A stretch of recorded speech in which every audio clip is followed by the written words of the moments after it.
among all 22 defendants.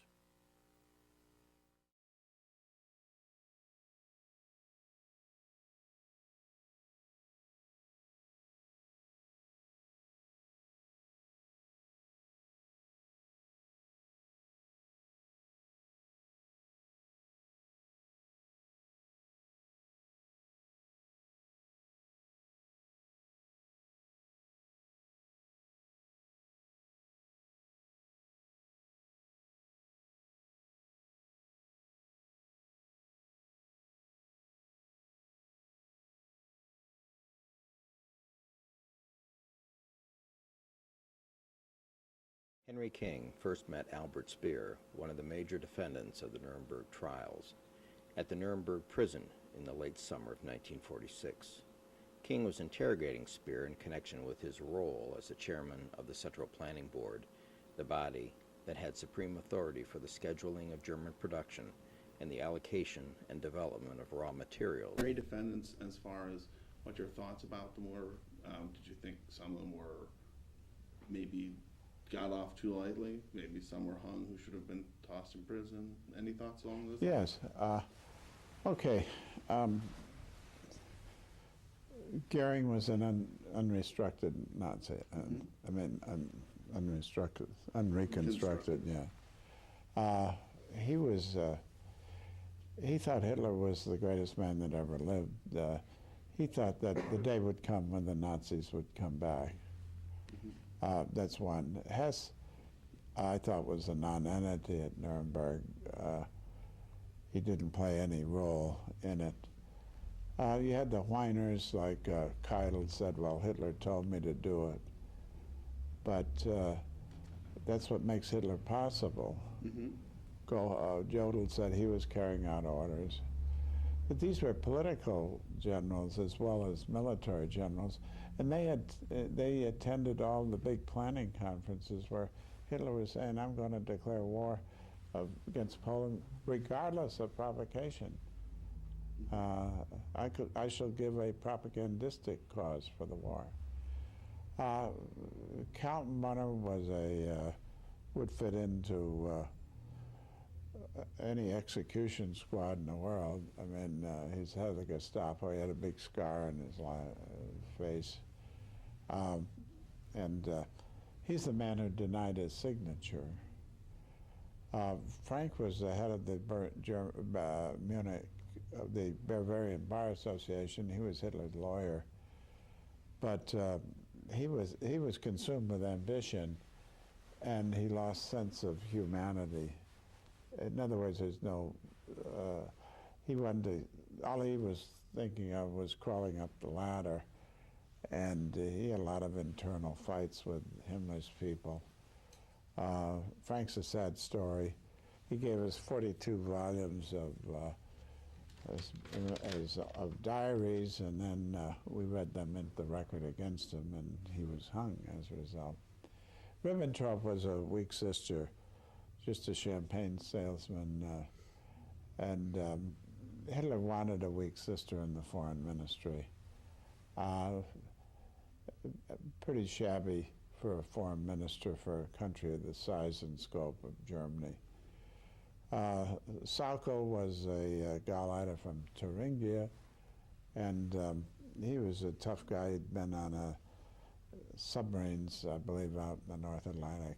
He was a slave labor boss, a very brutal man. And the main thing about Sauckel was he said he had 12 children, and what were they going to do if he was hung, which didn't keep the court from hanging him.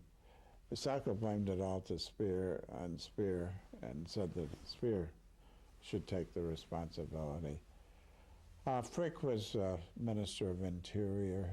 He's a guy who established the rule of Hitler's law in Nazi Germany, the Nuremberg laws and all that, and more of a mechanic who enforced Hitler's dicta, gave them whatever respectability they ever had, but a real bad actor. Stryker was a questionable case. He was a mean, nasty guy, the type that hangs around playgrounds and molests people. One of the things was that the court, I don't think, liked Stryker. And he wasn't party to any of the killings. Even Hitler disengaged him from the party. He's a mean old, dirty old man. Then there was... he was kind of the party ideologue, right?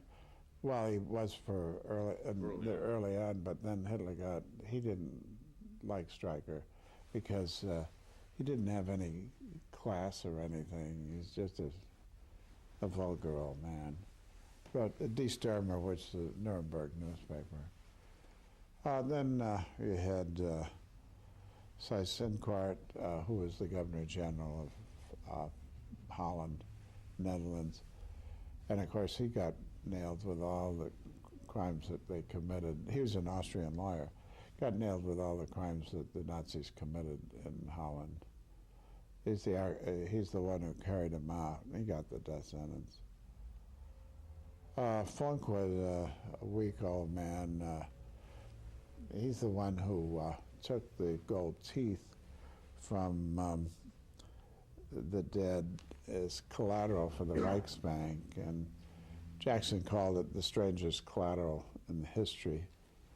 Funk was a weak sister guy who did the bidding of the stronger ones in the Nazi hierarchy. Fritzsche should never have been there because he was a underling of Goebbels. They wanted somebody in the foreign ministry, and he was acquitted. Schack was sent to a concentration camp by Hitler, and he was acquitted.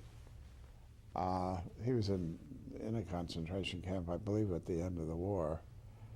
Von Papen was a schemer and a scoundrel, but he didn't do any identifiable crimes during the Hitler regime because Hitler made him ambassador to Turkey, which at that time was Siberia for von Papen.